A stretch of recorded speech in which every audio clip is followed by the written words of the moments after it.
Ready to go. Okay. Good morning, everybody, and welcome back. Today we're working on this little Poulan Pro chainsaw. I put a little carb spray in it and she kicks a little bit, which tells me that she's not getting fuel. Could be a fuel line, could be anything.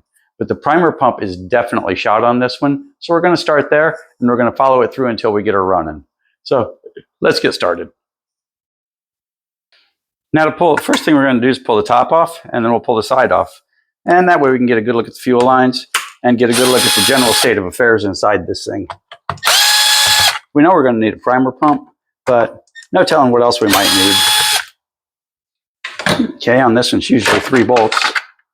And there you go. Air filter is imperfect. Let's say she's a little bit old.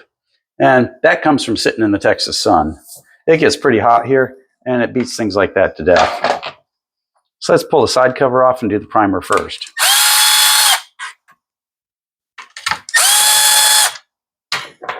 Should have 2 under here.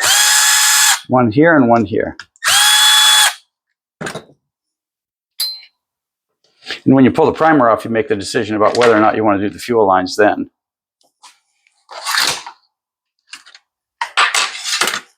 This is a T27 that I use for everything, by the way. Okay. Put a Phillips on this. And don't be surprised if everything comes with it. It usually does. As you can see, the fuel lines are imperfect. So we're going to go ahead and plan on fuel lines, and we'll do a quick carb rebuild while we're in here. Okay, next up is our handy dandy 5/16. We'll go ahead and pull the air cleaner off. Come on, buddy.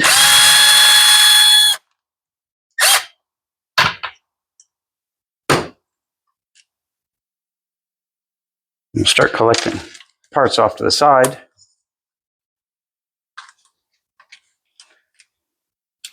And in this case, the air cleaner is attached to the throttle. So we're going to have to pop that out real quick.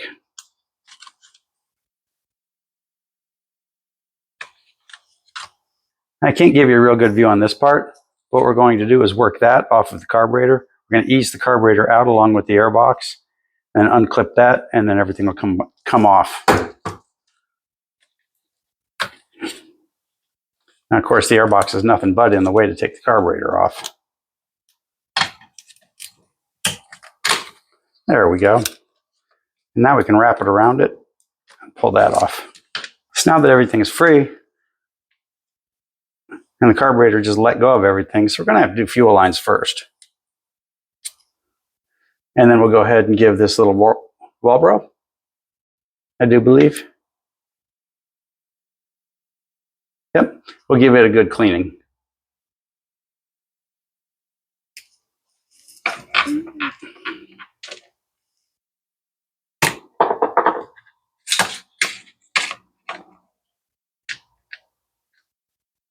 This thing is just a mess and a half.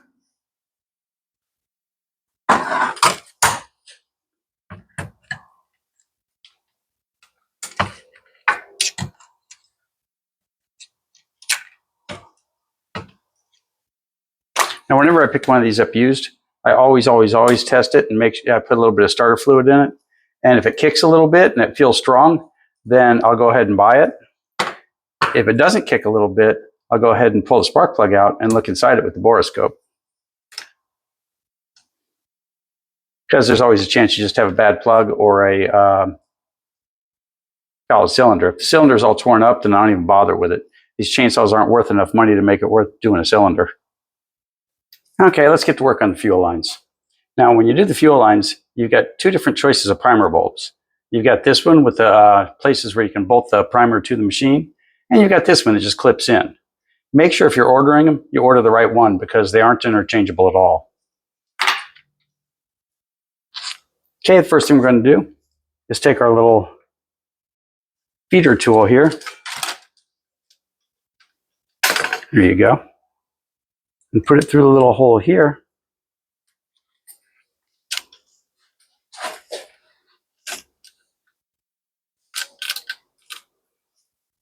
And then feed it through until it comes out the gas hole here.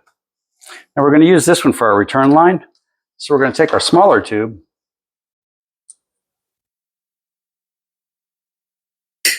and put a taper on it like that so that it'll go through the hole more easily. You can put a longer taper than that on if you want. If you don't have the tool, you're going to have to use a really long taper. And we're going to fool around with it until it comes through. See, it just pulled the tool right off of it. Now that'll happen if it's a little snug. If it's not a little snug, you've got the wrong one. You want to make sure your fuel line's nice and snug going through these holes, or you will have a fail.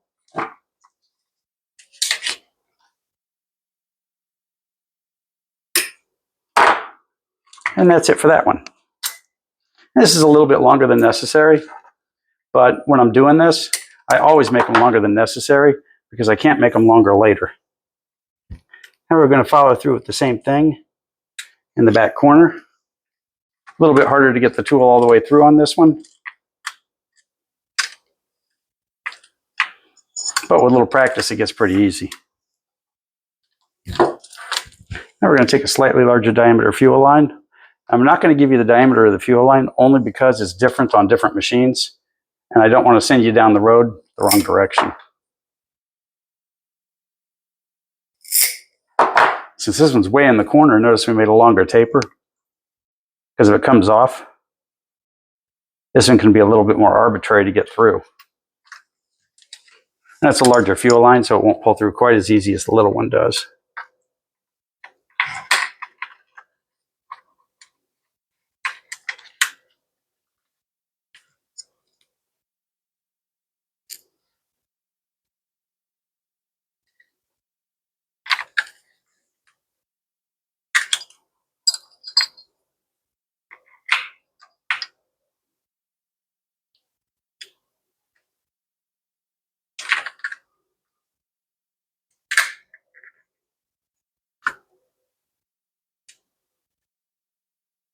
And there she is. Took a little bit of fiddling to get that one through.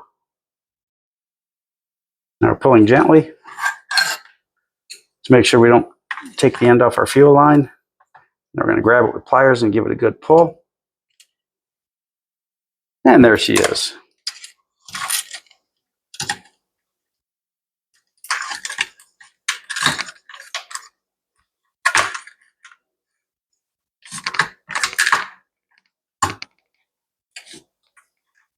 And that should just about do it. And this one will attach to the carburetor over here. Whoops. Over here. And again, you want to make sure that it's nice and snug there. Now, most of these carburetors will have a barb on the end that takes the fuel, but this one in particular, the wallboard, does not. So we're going to leave this like it is for the moment and go to the carburetor.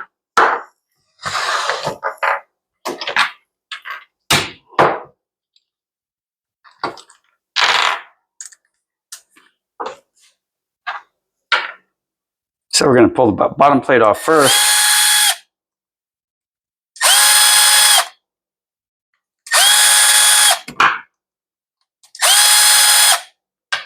And get a look at the metering diaphragm. Make sure you keep all the little bolts for your carburetor together. If you're doing this at home, I tell people all the time, if you don't have an ultrasonic and you don't have a lot of experience, just buy a carburetor. A cheap carburetor online is better than trying to rebuild your own. And a factory carburetor for one of these will set you back a fortune. Okay, we just put the screwdriver through this, but if you look at the condition, yeah, it was already done before we got to it. Okay, we're getting good action on that. So let's go ahead and pull the other side off and look at the fuel diaphragm.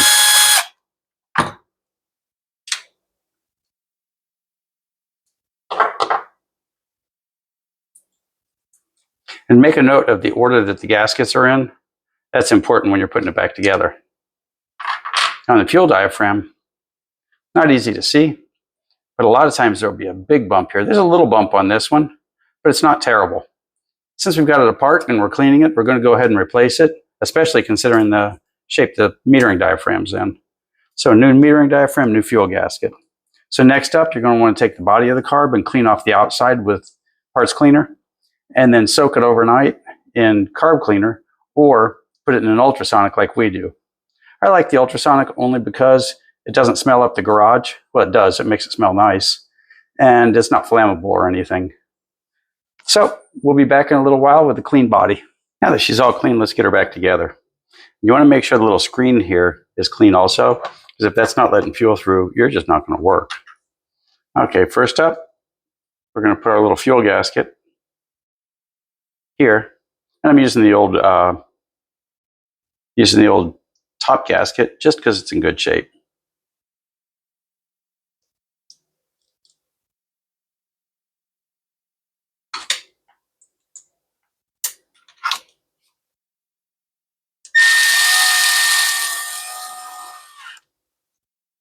There we go. Make sure she's seated nice and tight. And there you have it. Making sure everything's working correctly, and it is. So now on this one, we'll go gasket. This goes face down as such. Lines up on these. We'll put our base on. You would think these would leak a lot, but they never do. As long as you put it together correctly.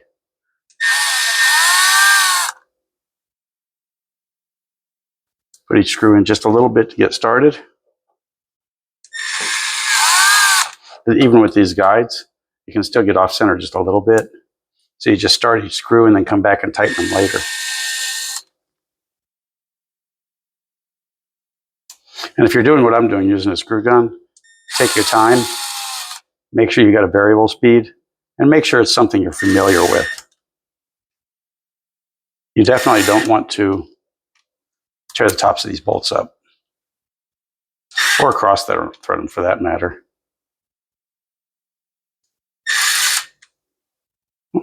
Not quite there. There we go. Okay, this carburetor is ready to go. So let's get her back in the machine. Okay, before we do the carburetor, we're going to go ahead and get the primer bulb set up.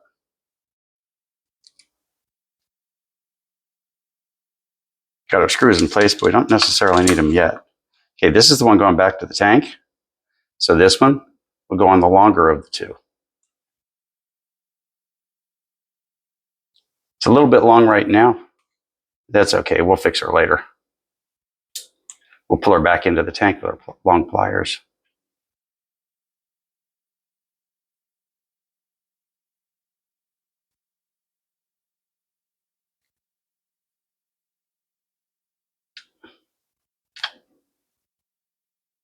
There you go, she fits nice and snug, and she's in place. And when you pump, this sucks out of the carb and this returns everything back because you're pulling gas through the carburetor to prime it. So of course, when you're using the primer bulb, you can just prime on that as much as you want. It won't flood the engine. See, now that we've got that, you can just grab it underneath with the pliers and pull it back in.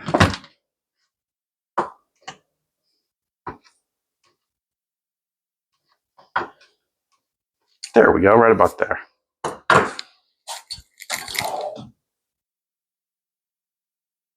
Now we're going to put a little tail on this that we're going to attach to the carburetor later. Okay, that's nice and snug.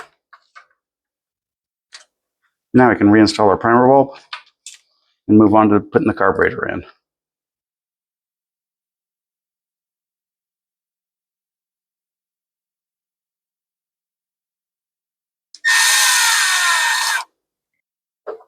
Okay, I've got you as close to straight down as I can get you. So now let's go ahead and we're going to shorten our fuel lines down just a little bit to get them ready for their final location. So let's look at where the carb sits. Carb sits like this. So right about here.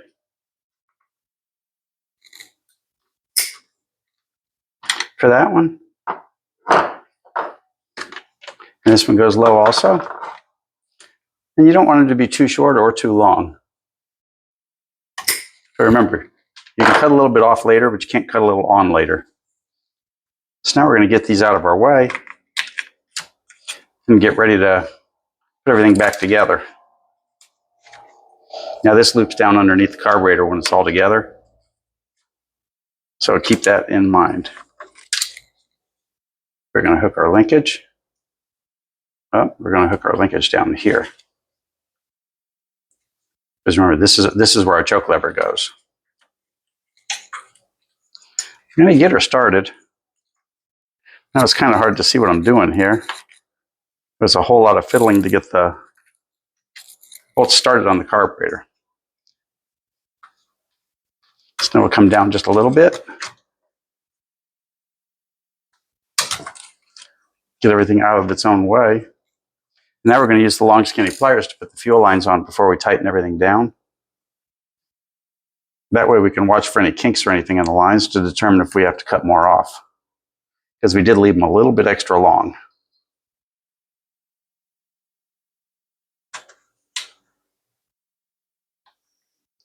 There you go, you're in place. And you look pretty good. Now on the other side, we're going to get the fuel line in place. It's a little bit higher, so it's easier to get to.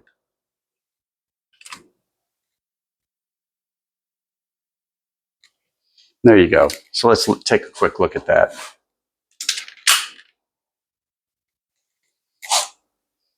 So the fuel comes in from the tank here.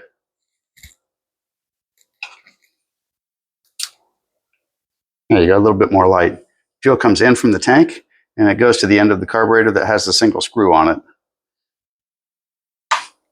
And the side that's got the 4 screws is the exit for the fuel. So that goes to the primer, and then the primer returns back to the gas tank.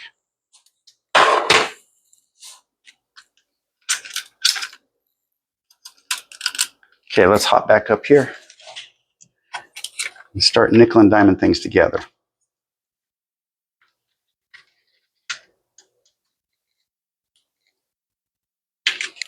So now I'm paying attention as I put it together and making sure that everything is going in correctly and nothing is kinking on anything else.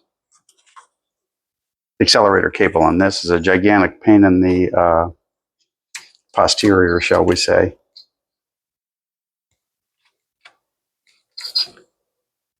Okay, and everything appears to be good and clear of the linkage. So now we'll get this back in its little spot. Make sure our trigger works correctly, which it does.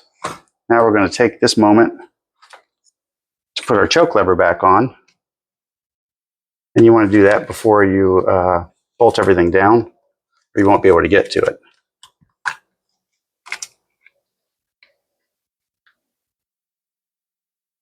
There's one.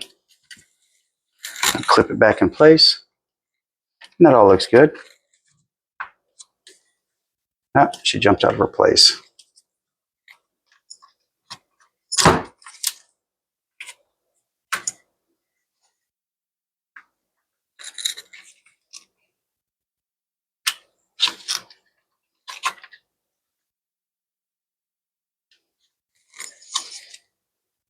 Okay, now we're putting our choke lever back in. Now that we know everything lines up correctly. It's a little bit fiddly to do this choke lever after you've done that, but that way you want to verify that everything's in place before you even bother with it. There you go. Now we look.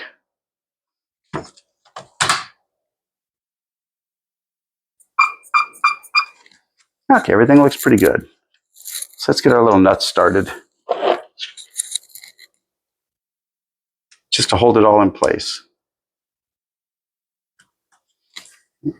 Let's test our choke lever. Perfect.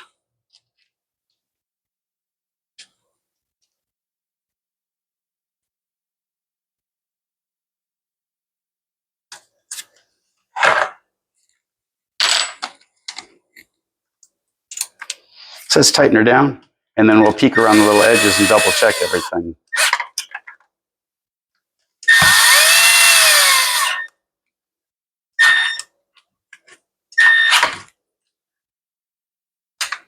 Nice and snug, but not too terribly tight.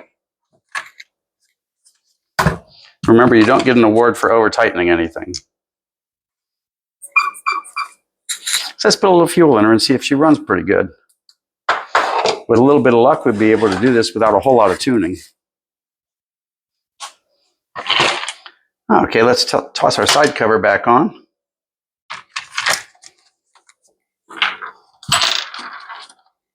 And again, we're using our T27 for that.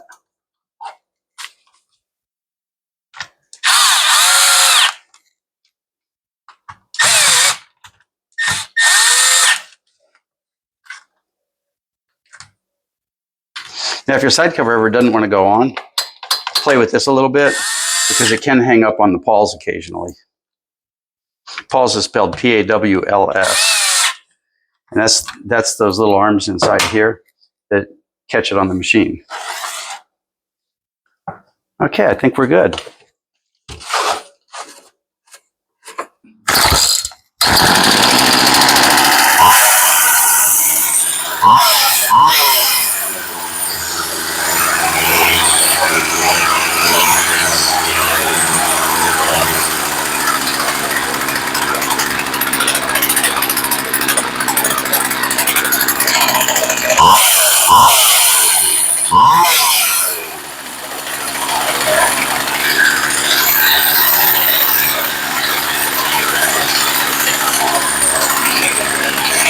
Now we're going to continue to bring the idle down. We haven't adjusted anything yet.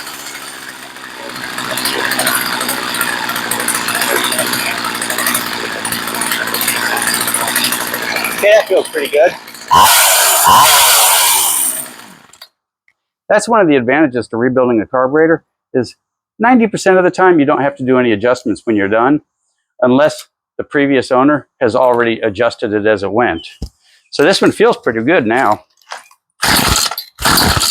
Oh, gotta hit the power switch.